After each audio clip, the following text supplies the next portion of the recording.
happy route te channel 3 tu zong zong ten zawain chabai vek ule hei tuna hian two wheeler workshop ko oma blues motor shop ti ni a ka video ma sa khani lo mu thuak to mai theya wena hian in ka bike a cover vel kan rong kan ka thara kha kan fit to dona an zo to a alan dan chu na kina alo langa nga hei tla hi two wheeler siam na te rong ka na te khang kha ani a chon he tla hi two wheeler workshop lampang section ani a he tla bang hi painting room de ulek ni in ka shi a tuna hian heng bike siam lai mek te pon nei a enge big bike te po tla hian siam vek theya chutiang chu ni a ta hiam ka bike hi an rem khomanga nakina kanon tilang chianganga tin chung chu anti dang puinia hnung lampang khuna kina ange painting room atana an siam tu te alani ya an in upgrade mek zel boka an red te le til chu sang angka tun tuma chon ron shet kan tumanga chu video kanon siam chan ber poni a an contact number te po description ate engkim kan da anga tin tu chu ni ang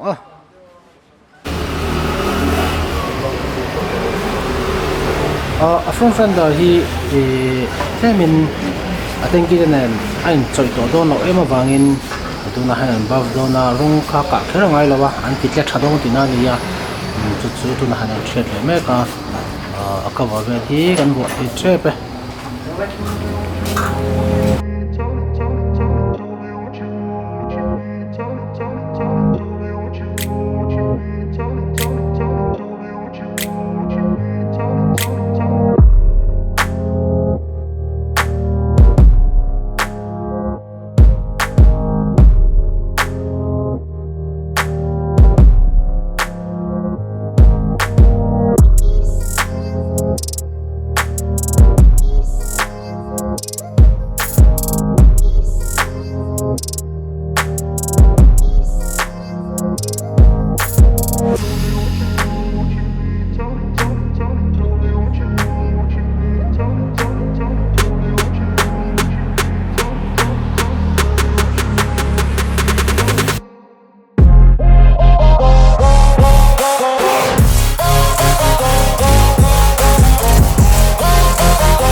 tuna hianin an rem khom mek a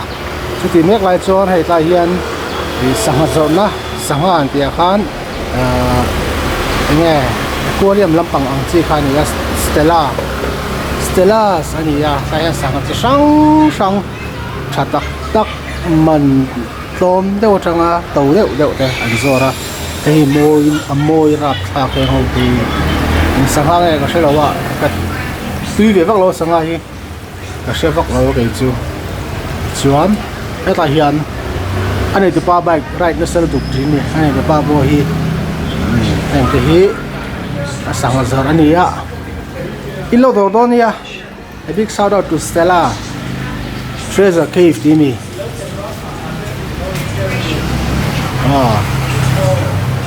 hi an dor ani an rem khom me ka ka bike ko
hey blues motor shot chuan tunan kan om meka kabula thu hi anei to pa ni a rempuya ania tlangwal ania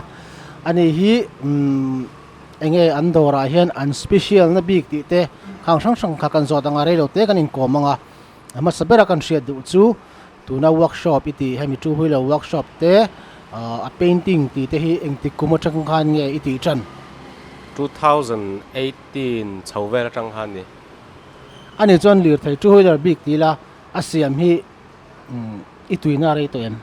rei to hei tak hi chu 18 ma de no pang school class 5 vel kan ni atang hei thil sherwal kan ni tang khang ka tui to ni mai ani le a painting lam hi chu tui khatianga ma tui ha om chuang lo ta ma se tia dor ka hon chho hian spray paint in kan ti chho beka ti han kain upgrade zela chumi te chu ni mai ani le tuna chuan two wheeler khami acha siam le painting khan ti ta ni chumi ya chuan in a painting a hian nge customer in nga a siama khami tak ka chu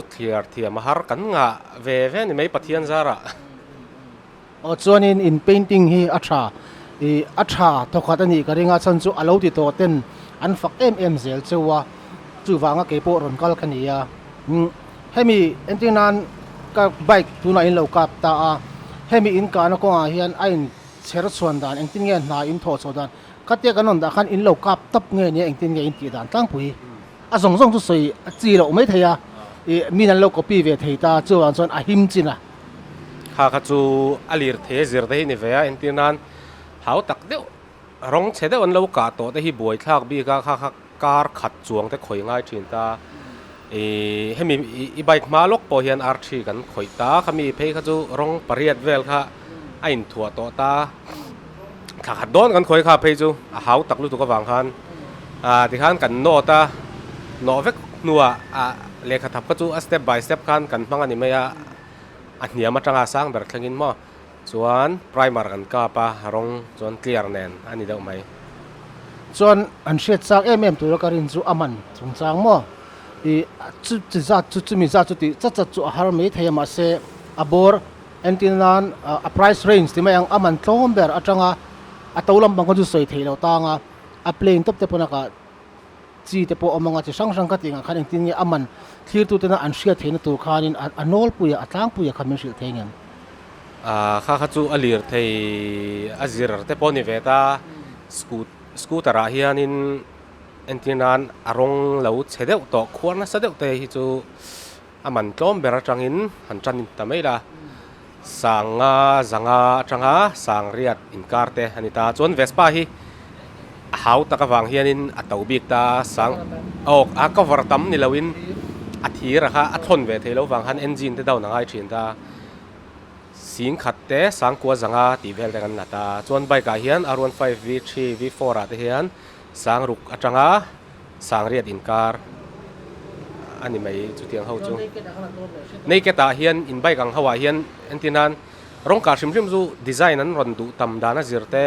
hau tak dan zirte kan chiarta tuna i bike ang ta ang chi a hen lo ni ta se sang ruk vel ani karinga chuan a plane to pa hian sang li zanga om mi lawa ala te khan kha an re chu ni ya an na tho chu a that zia chu he ka bike atangin in sianga an uluk a tin rong ka ba ka kham thil chi sang ti thein nei nin ka sia khang chi sang entinan ceramic coating han tiang chi te mo khang nge headlight thim to ka tiang vel khamin lo sil ceramic coating hi kan ti theya chuan headlight a thim to lui deuh tawng te hi kan ti thar theya chuan ceramic coating du kher lo tan pon buffing pa ngai top pon kan kalpui thei tho two wheeler big a siam big a sei taila siam thei big in nei nge heta ate ber tanga lian ber thlangin enge khang kha in siam tlang pui ha chu hei pathian zara kanau pan lai timela ma hemi workshop ka hon ma hian kumruk kumsari vel kha motor siam na dora hen ka thokta ma mit lama kon ta mo motor te ber atanga alian ber kha kan siam ta wiring zong zong ti thlengin hemi wang hian in bike lian han ti vel te hei foreign bike te poi hupurna kan hei lawa apat om lo top te ni lo hi chuan in kan siam ve vek thei siam vek thei asoi ang khan hetlai mun a hianin na chi sang sang an thok thei a two wheeler workshop ani ngala tin paint ani ngal boka tiang khani tin kan soi du chu hemi ka bike hemi designing sim hi kema design ani lawa thamin lak sak tu the crazy biker mp a mo khami min design sakhani ke chu idea connection lawa chuan heng zong zong hi ama min design sakani mp min design sakani ya mp chunga lom tu ka soyatin rempu chunga polom tu ka soya blues motor shop te in ka lezel tu ra du sangna kan lan chewatin an contact number te ig te in biak du chuan ka description a khan ka da ve ka da khan in lo bi anga anin aman zat te khang chi sang bike in arong in thak du ni mo in siam ti du ni mo khatiang zong zong ka anin chiang zo kan lo shrilang chunga keima minon zot lovin an ma ni khain zot don dia thi tu zong zong te in zawai chunga lom tu kan soye kan lo me